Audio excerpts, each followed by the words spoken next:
Hello everyone, welcome here. Today we'll be solving one Leetcode hard problem, that is best time to buy and sell stocks 3. In this question you have given the prices of each day and you have to return the maximum profit that you can make. But given that you can at most have two transactions, that effectively means you can have two buys, mean you can brought the stocks only two times and sell the stocks maximum only two times. So um let's move to directly to the code. My approach will be simple. I will try to maximize my profit each time I um, have some transaction. So let's go ahead and build the basic structure. Every recursive code have a basic structure. There is a um, main max profit function which is given. I am defining an extra utility function which will help me to recursively find the exact profit. And this I have passed I as an argument which will tell in which day I am in. I am an ith day, so I will try to detect in which day I am in. In hand will um, in hand will tell how many stocks I have in my hand, or I have in my hand some stocks or not. And buy left is the how many transaction that I have till now. Let's say I have two transactions, so buy left will be two. Let's say I have made one transaction, I will reduce the buy left by one. So let's build the basic skeleton. First step is pruning. um, Next step is base case. Next step is cache check.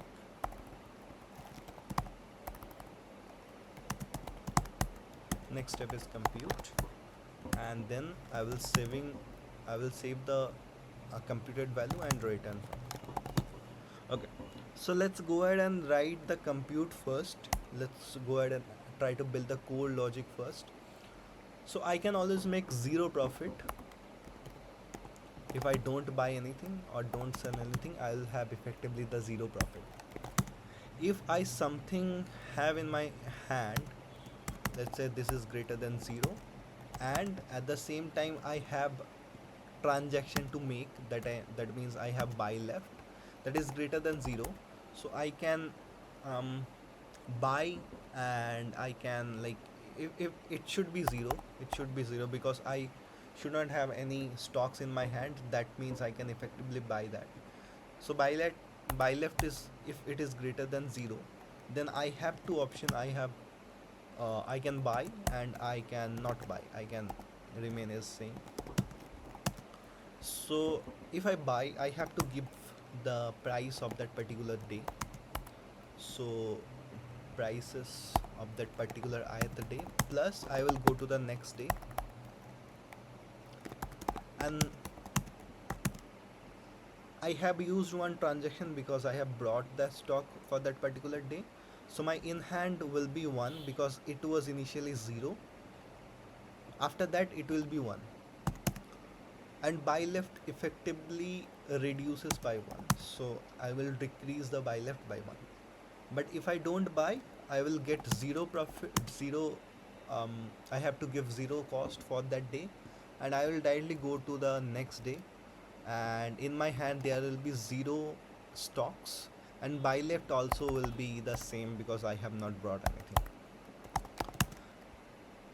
Every time I'll try to make the maximum, the profit as maximum, so I'll try to take maximum of profit and buy and not buy. So I will try to make my decision best between buy and not buy, and the between profit that I have made. If I ever make negative profits in buy and not buying case, I will remain as same. That means I am not going to do anything, and the profit will be 0. But if I have something in my hand to sell, So if I have something in my hand, that means if it effectively is 1, because I can have maximum of 1 stocks in my hand, I have two options: sell it and not sell it.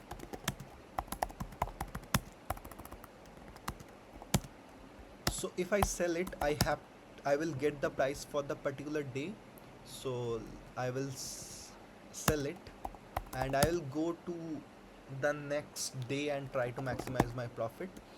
So let's go to the next day, and if I sold it, I had 1 stocks, I have sold it, I have 0 stocks left in my hand, and my buy left is effectively should be um,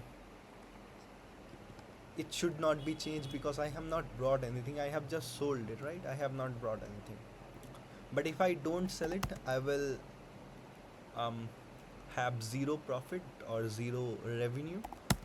Plus, I will try to go to the next day and try to sell it depending on the situation. So I plus 1, and I will try to go to the next day, but I have already some stocks in my hand, that means 1 stocks in my hand, so 1, and buy left will be same because I have not brought anything, right? And every time I'll try to maximize my profit. So let's maximize it. Profit is equal to maximum of the profit that I have made till now, and the sell, I have I will take the best decision as sell and not sell. Whatever give me the maximum, I will try to keep it. Otherwise, the case is simple. If I had something in my hand, this case would have been triggered. But this case, if I am in this condition, this case is not been triggered. That means in hand effectively is my 0. In hand is 0. If in hand is already 0, then buy left should be 0, because if buy left was not equal to 0, then this condition would have been triggered. Then buy left is also 0. So buy left is also equal to 0.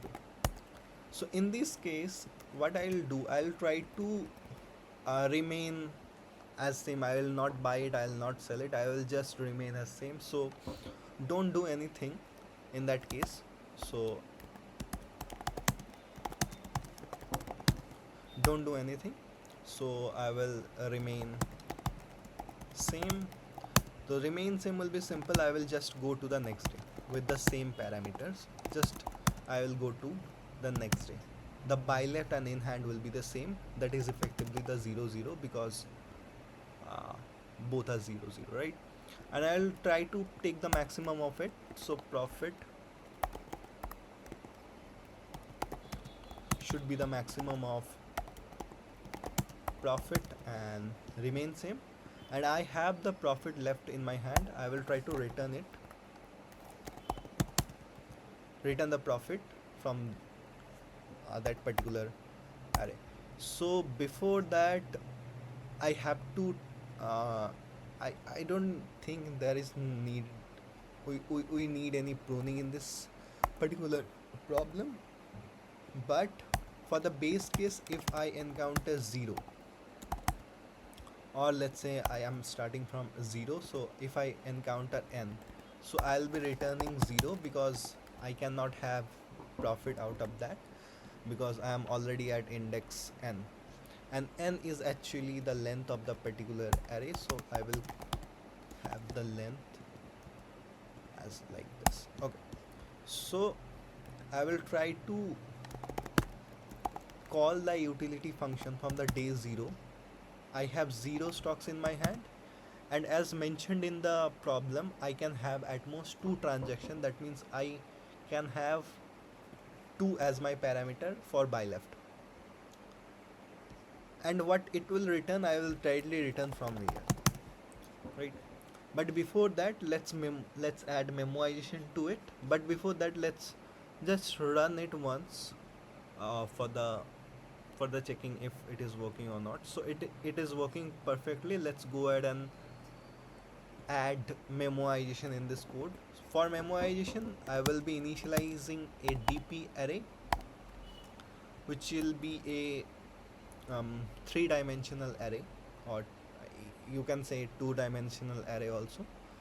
But by default, the profit will be -1 because profit can never be -1. So I will initialize the default values as -1, and I will try to go in this order in the reverse way. So buy left can effectively take uh, three values, 0, 1 and 2, because buy left can have 0 value, 1 value and 2 value. So it can have three values. In hand can take two values, it can have 1 or 0. So in range 2, and the outer layer can take n values, so for in range n. Okay, so before returning, I'll try to keep the same parameter I, my in hand, and the profit, sorry, and the buy left as my.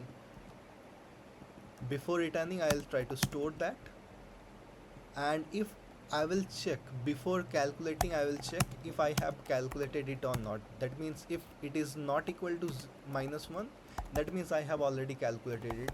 So I will return this, the calculated value from that cache check already.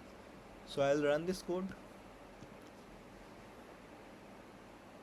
Okay, so it's perfectly passing. Let's submit this code.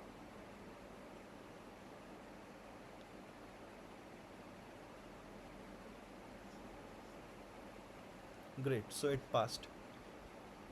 It also have the fourth part, in which you just have to change the parameter to 2 to k, because you can have at most k transaction in the next problem, that is best time to buy and sell stocks 4. So just change the parameter from 2 to k, and here 3 to k plus 1, and your code should work. Thank you for watching this video.